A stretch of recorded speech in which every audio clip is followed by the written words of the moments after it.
आप सभी को मेरा नमस्कार।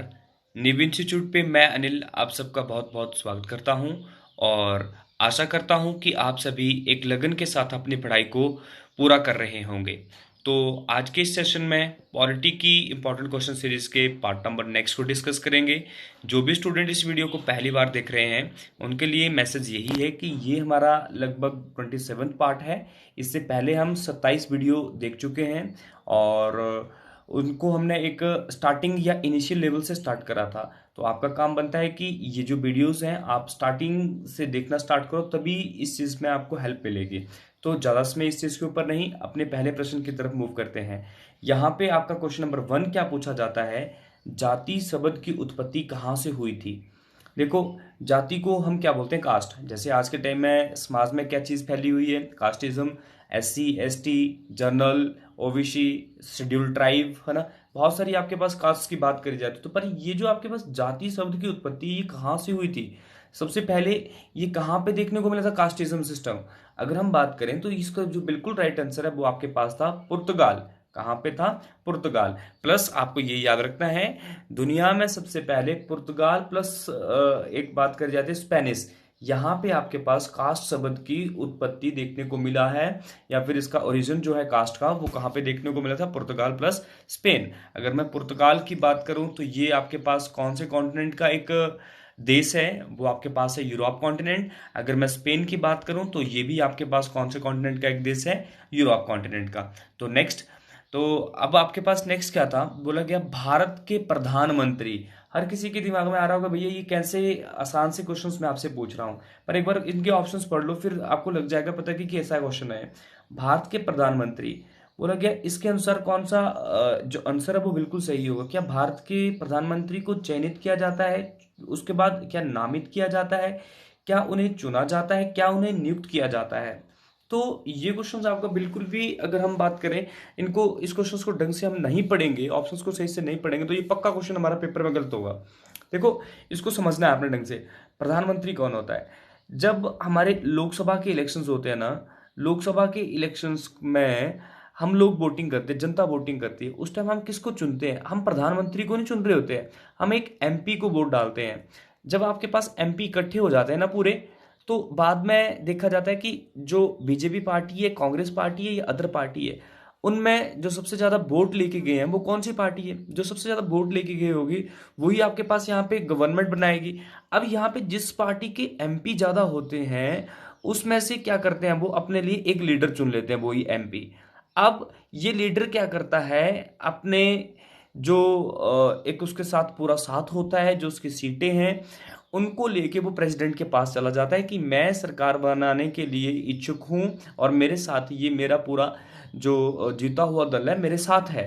तो मतलब अब आपके पास लास्ट में प्रधानमंत्री कब बनते हैं, ये प्रधानमंत्री तब बनेगा जब प्रेसिडेंट इनको अपॉइंट करेंगे। कौन करेंगे, प्रेसिडेंट। तो इसका मतलब क्या है कि प्रेसिडेंट के द्वारा प्रधानमंत्री की अपॉइंटमेंट की जाती है। क्लियर है चीजें, कभी भी उनको चुना नहीं जाता है, उनकी नियुक्ति की जाती है, अपॉइंटमेंट की जाती है। तो ये आपको थोड़ा सा समझना है। अगर आपको फिर भी कोई दिक्कत आ रही है इस क्वेश्चंस में तो नीचे कमेंट सेक्शन में लिखो, या फिर हमारे कॉन्टैक्ट नंबर्स जो आपको डिस्क्रिप्शन लिस्ट में मिल जाते हैं वहाँ पे आप कॉन्टैक्ट करके हमारे से बात कर सकते हैं। नेक्स्ट, अखिल भारतीय सेवा नहीं है। ये नीचे आपके पास कुछ सर्विसेज दे के रखी हैं, तो इसने बोला है कौन सी आपके पास एडमिनिस्ट्रेशन सर्विसेज नहीं है। तो आप इसको पढ़ते चलो, IAS, इंडियन एडमिनिस्ट्रेशन सर्विसेज। भाई ये तो अखिल ऑल इंडियन या एडमिनिस्ट्रेशन सर्विसेज ही है। उसके बाद IPS भी है भाई। उसके बाद अगर हम बात करें IFS को याद रखना, ये आपके पास ऑल इंडियन सर्विसेज नहीं है, या फिर जिसकी हम बात करते हैं एडमिनिस्ट्रेशन सर्विसेज नहीं है। याद रखो, आपको एक चीज ध्यान रखनी है, हमारी जो ऑल इंडियन सर्विसेज है या इंडियन सर्विसेज है, इंडियन एडमिनिस्ट्रेशन सर्विसेज है, वो 3 ही है, IAS, IPS Indian police services, IFS वो कौन सा FS है, फॉरेस्ट सर्विसेज। क्लियर है चीजें, मतलब ये वो आपके पास सर्विसेज रहती हैं जो केंद्र में भी काम कर सकती है, राज्य में भी काम कर सकते हैं, उन्हीं को हम क्या बोलते हैं, एडमिनिस्ट्रेशन सर्विसेज। तो ये आपके पास बिल्कुल राइट आंसर था। नेक्स्ट नेक्स्ट आपसे क्वेश्चन क्या बना, अपनी सरकार के विरुद्ध अविश्वास प्रस्ताव के दौरान भारत का प्रधानमंत्री मतदान में भाग नहीं ले सकता है, यदि वह क्या है। इस क्वेश्चन को पहले समझ लो। अविश्वास प्रस्ताव सबको समझ आता है ना, यहाँ पे मान लो ये बीजेपी वाले बैठे हैं और इस तरफ आपके पास कांग्रेस वाले बैठे हैं, तो यहाँ पे अविश्वास प्रस्ताव हमेशा कौन लेके आएगा? अभी आपको पता है, अगर मैं प्रधानमंत्री की बात करूं, प्रधानमंत्री कौन सी पार्टी से बना हुआ है? वो आपके पास बीजेपी पार्टी से बना हुआ है ना। तो ये जब भी अविश्वास प्रस्ताव आता है वो ऑपोजिशन की तरफ से आता है। ऑपोजिशन में कौन, मतलब विपक्ष कौन है? विपक्ष है कांग्रेस। कांग्रेस आपके पास क्या लेके आएगा? अविश्वास प्रस्ताव। कांग्रेस जैसे ही यहाँ पे अविश्वास प्रस्ताव लेके आता है, उसके बाद आपके पास इस प्रस्ताव को पास करना होता है। ये जो प्रस्ताव है इसको यहाँ पे पास करना होता है, मतलब इसके लिए वोटिंग होती है। तो बोल जाता है यहाँ पे, क्या प्रधानमंत्री वोटिंग करता है या नहीं करता है? भाई प्रधानमंत्री तो वोटिंग करेगा ही करेगा ना, क्योंकि प्रधानमंत्री क्या है? प्रधानमंत्री तो एक सांसद है, एक एमपी होता है आपके पास प्रधानमंत्री। पर बोला गया ये कौन सी कंडीशन होगी कि जिस टाइम आपके पास प्रधानमंत्री वोटिंग नहीं करेगा? तो याद रखना, प्रधानमंत्री तभी वोटिंग नहीं कर पाएगा जब उसे राज्यसभा से चुन के यहाँ पे प्रधानमंत्री बनाया हुआ होगा। याद रखना, जब प्रधानमंत्री निम्न सदन से, या सॉरी, जब प्रधानमंत्री उच्च सदन से होते हैं तो उस टाइम वो अविश्वास प्रस्ताव के दौरान मतदान नहीं कर सकते हैं। क्लियर है चीजें? जब प्रधानमंत्री उच्च सदन, उच्च सदन किसे बोल जाता है? राज्यसभा। तो ये आपके लिए सही था। अब मैं आपसे क्वेश्चन पूछना चाहता हूँ। बोला गया कि जो अभी आपके पास इंदिरा गांधी है ना, इंदिरा गांधी भी आपके पास राज्यसभा से अपॉइंट किए गए थे प्राइम मिनिस्टर के लिए। जैसे डॉक्टर मनमोहन सिंह की बात करी जाती है, वो भी राज्यसभा के मेंबर थे पर उन्हें प्रधानमंत्री बना दिया गया था, है ना। तो राज्यसभा के मेंबर को प्रधानमंत्री जब बनाया जाता है तो उनके लिए क्या क्राइटेरिया है हमारे कॉन्स्टिट्यूशन में? ऐसे कैसे है कि नहीं, लोकसभा के इलेक्शंस करवाए जाते हैं और प्रधानमंत्री जो वो राज्यसभा से चुन लिया जाता है? उसको जरा सा नीचे एक्सप्लेन करके लिखो। रेगुलर क्लासेस में हमने सारी चीजें देखी है। प्रश्न नंबर 5 था, सरकार की मौद्रिक नीति निम्न में से कौन तैयार करता है? तो ये आपके पास जो मौद्रिक नीति है उसको हम बोलते हैं मॉनेटरी पॉलिसी। मॉनेटरी पॉलिसी का मतलब होता है circulation of money in the market.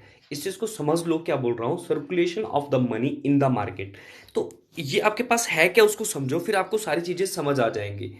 देखो, मॉनेटरी पॉलिसीज होती क्या है? बोला जाता है जब हमारे मार्केट में पैसा ज्यादा हो जाता है उस टाइम क्या चीज देखने को मिलती है कि चीजें यहाँ पे महंगी होने लगती हैं। अगर हर किसी के पास पैसा है, अगर मान लो हमें एक गाड़ी खरीदनी है, उस गाड़ी को खरीदने के लिए बहुत सारे ग्राहक हैं, तो उस गाड़ी की जो आपके पास वैल्यू है ना, या उसकी जो कॉस्ट है वो बढ़ती चली जाएगी।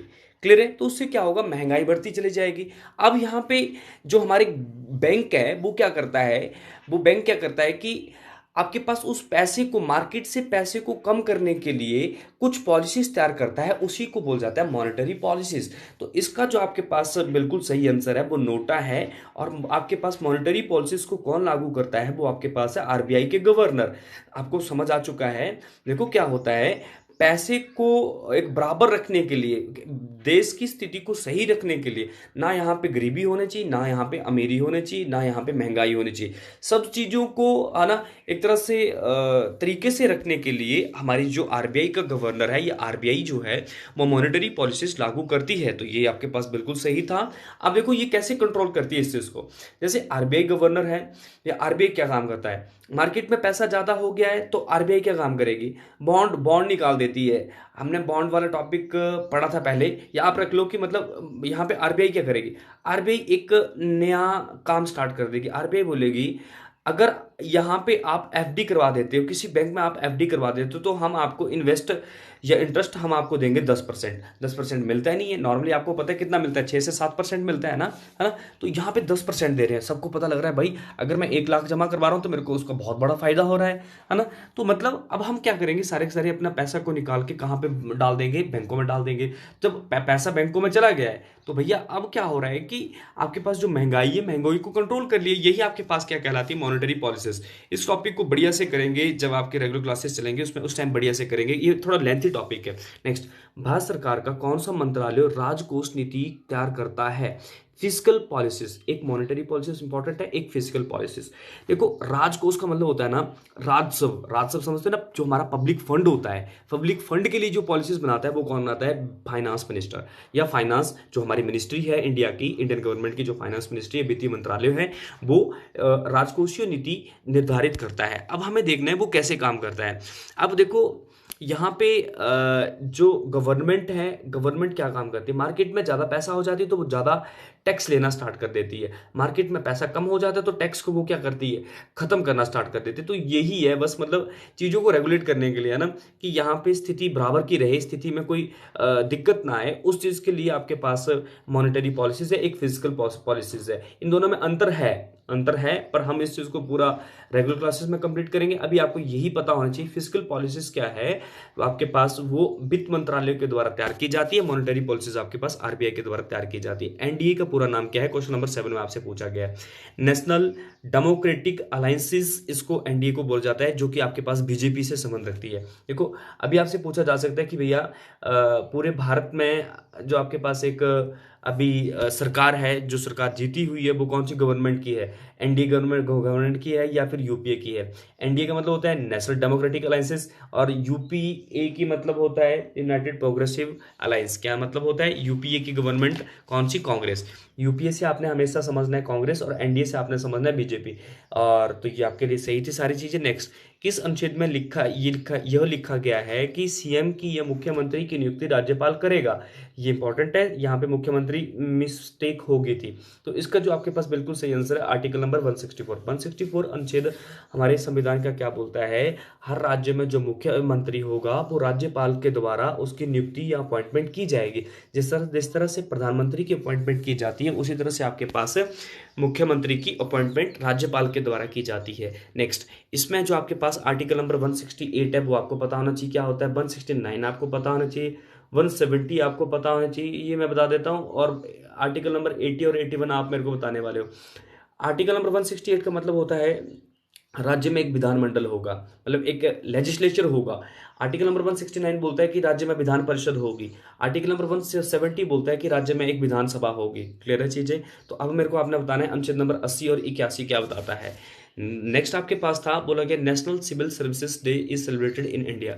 भारत में राष्ट्रीय लोक सेवा दिवस कब सेलिब्रेट किया जाता है, ये कब मनाया जाता है। तो इसका जो बिल्कुल सही आंसर है वो आपके पास है 21 अप्रैल।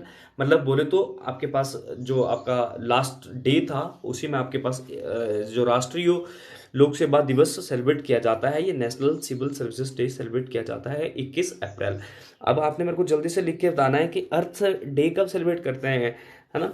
बोला जाता है कि अर्थ डे कब सेलिब्रेट किया जाता है ना। लिखो जरा नीचे कमेंट सेक्शन में, संविधान सभा ने किस दिन भारत के राष्ट्रीय ध्वज को अपनाया था। इंपॉर्टेंट है, बहुत सारे क्वेश्चन राष्ट्रीय ध्वज से बनते हैं। राष्ट्रीय ध्वज का डिजाइन किसने तैयार किया बताओ, राष्ट्रीय ध्वज की लेंथ इनटू ब्रेड्थ कितनी है, प्लस आपको ये भी बताना है कि अगर राष्ट्रीय ध्वज में कोई चेंजेस करनी होगी तो वो किसके द्वारा की जाएगी। राष्ट्रीय ध्वज में जो कलर्स होते हैं वो कितने हैं, उसमें जो एक चक्कर है, अशोक चक्कर है, उसमें कितनी तीलियां हैं, वो सारी चीजें लिख के दो जरा नीचे, है ना। अब इसका क्वेश्चन का आंसर था 26 जुलाई 1947, याद रखना है।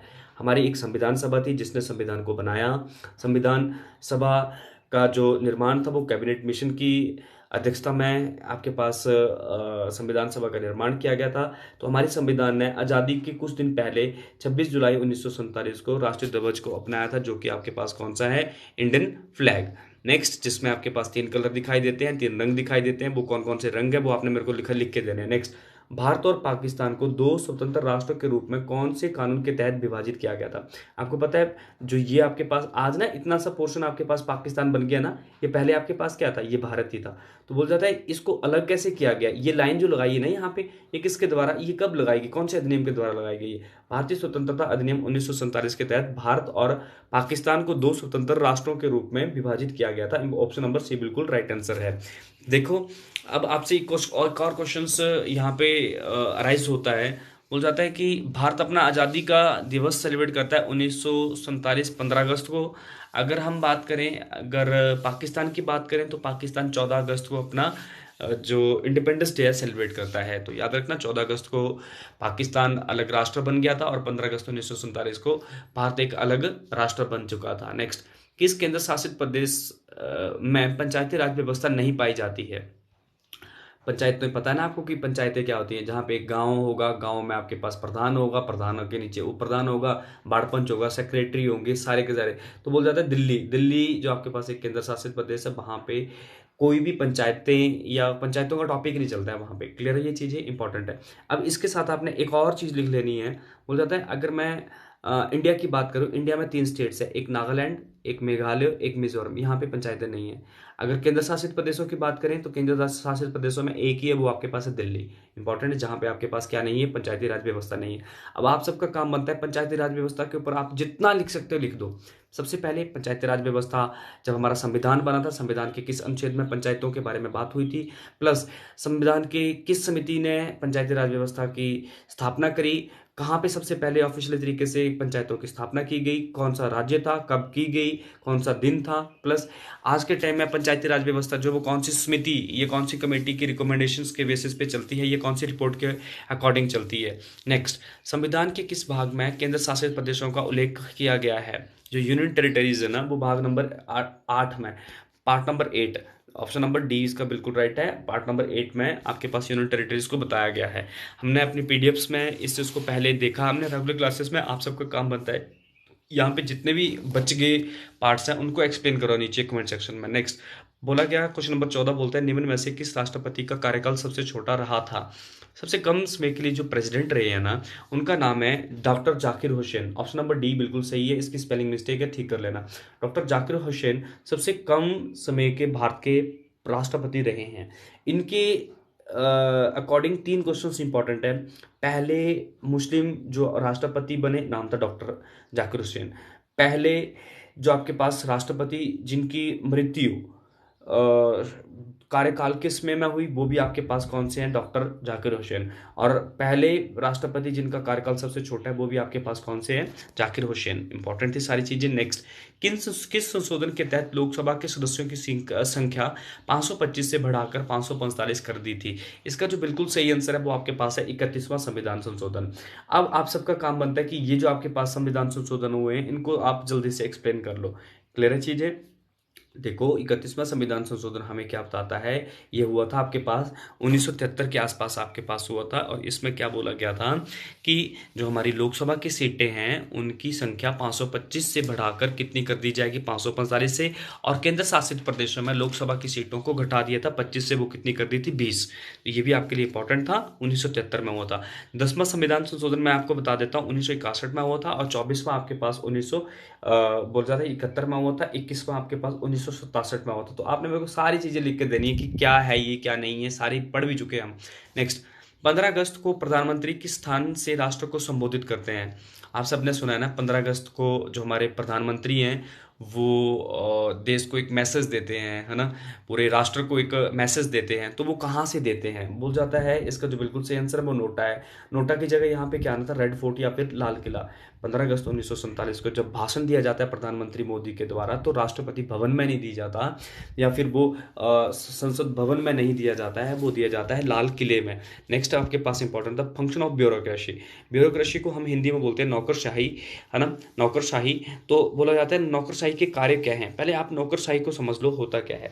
किसी काम को करने के लिए की गई व्यवस्था या नियम को ही हम ब्यूरोक्रेसी कहते हैं। किसी काम को करने के लिए की गई व्यवस्था प्लस नियम को ही हम क्या कहते हैं, ब्यूरोक्रेसी। तो सरकार की नीतियों को लागू करना भाई एक व्यवस्था है, ये भी है ना, प्रशासन को संचालना बिल्कुल ठीक है भाई, ये भी व्यवस्था की जा रही है। मंत्री की सहायता करना, ये भी आपके पास एक क्या है, ब्यूरोक्रेसी का ही एक आपके पास काम है। तो ऑल ऑफ द अबव इसका बिल्कुल राइट आंसर था। नेक्स्ट, एनडीए गवर्नमेंट के द्वारा जस्टिस नानावती जांच आयोग का गठन किसकी जांच करने के लिए किया गया था। जस्टिस नानावती जो नानावती आपके पास एक इंक्वायरी कमीशन बिठाया गया था, वो किसके ऊपर बिठाया गया था। इसका बिल्कुल सही आंसर आपके पास है सिख विरोधी दंगे।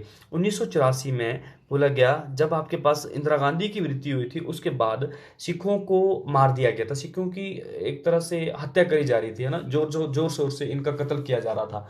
तो बाद में आपके पास 2000 में इसी पूरे दंगे के पीछे जस्टिस नानावती इंक्वायरी कमीशन बिठाया गया एनडीए गवर्नमेंट के द्वारा। एनडीए गवर्नमेंट मतलब बीजेपी गवर्नमेंट, है ना। तो बोला जाता है यहाँ पे सिख विरोधी दंगे जो है इसका बिल्कुल राइट आंसर है, जो कि 1984 में हुए थे। आप सबको ये चीजें बिल्कुल क्लियर होनी चाहिए। अब हमने एक आपके पास एक कमीशन पढ़ा था, राजमन्नार कमीशन। क्यों पढ़ा था, क्या उसकी इंपॉर्टेंस थी, वो लिख के दो जल्दी से कमेंट सेक्शन में। नेक्स्ट, नीचे दिए गए 3 आयोगों में से कौन सी को अलग दर्जा दिया है। नीचे आपके पास 4 कमीशन दिए गए हैं ना, 4 में से एक जो आपके पास कमीशन है उसको अलग राइट्स है, तो वो कौन सा है? देखो, अगर मैं बैकवर्ड क्लासेस की बात करूं, इलेक्शन कमीशन की बात करूं, फाइनेंस कमीशन की बात करूं, तो ये आपके पास सारे के सारे संवैधानिक पद हैं। संवैधानिक पद का मतलब क्या है कि इनको संविधान में जगह दी गई है। पर ये जो आपके पास राष्ट्रीय मानव अधिकार आयोग है, ये स्टैट्यूटरी बॉडी है, मतलब असंवैधानिक संस्था है। तो इसमें जो आपके पास बिल्कुल अलग है, जिसको अलग दर्जा दे के रखा है, वो आपके पास है राष्ट्रीय मानव अधिकार आयोग, क्योंकि ये स्टैट्यूटरी बॉडी है, ये असंवैधानिक संस्था है। नेक्स्ट, आप मेरे को जल्दी से बता दो, नेशनल ह्यूमन राइट डे कब सेलिब्रेट किया जाता है? नेक्स्ट, नजरबंदी के दौरान एक व्यक्ति को बिना मुकदमे तक बंदी बनाया जा सकता है। देखो, आपके पास एक अनुच्छेद नंबर 22 है, जिसमें हम बात करते हैं, वो हमारा मौलिक अधिकार है। क्लियर है? तो मौलिक अधिकार में आपके पास नजरबंदी करना आपके पास माना जाता है कि हम किसी भी व्यक्ति को 3 माह के लिए नजरबंदी कर सकते हैं। नजरबंदी करने का अधिकार किसको होता है? ये हमारे पुलिस डिपार्टमेंट को अधिकार होता है। और ये क्यों किया जाता है? किसी भी एक पर्सन को नजरबंद, किसी अपराध को रोकने के लिए नजरबंद किया जाता है। 3 माह लगभग उसको रखा जा सकता है नजरबंदी के तौर पे। जैसे ही 3 माह खत्म हो जाते हैं, तो उसके बाद भी अगर आपके पास प्रॉब्लम सॉल्व नहीं हुई है और लगता है कि नहीं, हमें 3 माह के बाद भी कुछ करना पड़ेगा, इसको यहाँ पे जेल में रखना पड़ेगा, तो उस टाइम क्या करना पड़ता है? एक बोर्ड बिठाया जाता है, और उस बोर्ड से परमिशन मिलने के बाद ही ये 3 माह से आपके पास ऊपर आपकी जो व्यक्ति है उसको जेल में रखा जा सकता है। पर उसके लिए पहले कंफर्मेशन लेने पड़ती है बोर्ड से। तो आज के क्वेश्चन सारे के सारे आपके पास इंपॉर्टेंट थे। तो जो भी स्टूडेंट इस वीडियो को पहली बार देख रहे हैं और आपको लगता है कि नहीं, ये वीडियोस आपको हेल्प कर पाएंगे या आपको हेल्प दे पाएंगे, तो आप इस चैनल को जरूर सब्सक्राइब करें, ताकि आप हमारे साथ हमेशा जुड़े रहें। आज के लिए काफ़ी है, मिलते हैं नेक्स्ट वीडियो में। थैंक यू, धन्यवाद।